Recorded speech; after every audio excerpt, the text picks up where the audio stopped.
गया। देखो टोटल 96, ठीक हो हाँ। गया। 4 सीटें निकल गई आईसीटी की, हाँ। बाकी बची 92, 92 डिवाइड करो 4 पे, 1 सुबह की बनी 23। 23 अब 23 को आगे डिवाइड करना है, कितने पे? 14 जनरल सीटें उसमें, अच्छा, अच्छा, ठीक हो 3 गया। जो है 9 वो रहेगी। ठीक है, कितनी रहेगी? 9 9 4 उसमें टेक्नोक्रेट्स की, 9 और 4 टेक्नोक्रेट्स बारह। ओब्लिक उलमा, अच्छा ठीक है, टेक्नोक्रेट भी हो सकते हैं उसमें, उलमा भी हो सही, सकते ठीक हैं। है। कितनी होगी?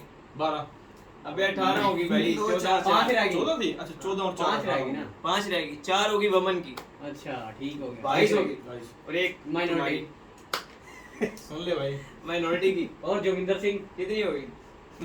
23 23 होगी। 23 हो गए। ठीक। अब आईसीटी की जो है टोटल सीटें 4 4 है, उसमें से 2 हैं जनरल, ठीक है। एक टेक्नोक्रेट की और एक वमन की, वहाँ पे नॉन मुस्लिम की नहीं। फिर मुबीन क्या करेगा वहाँ?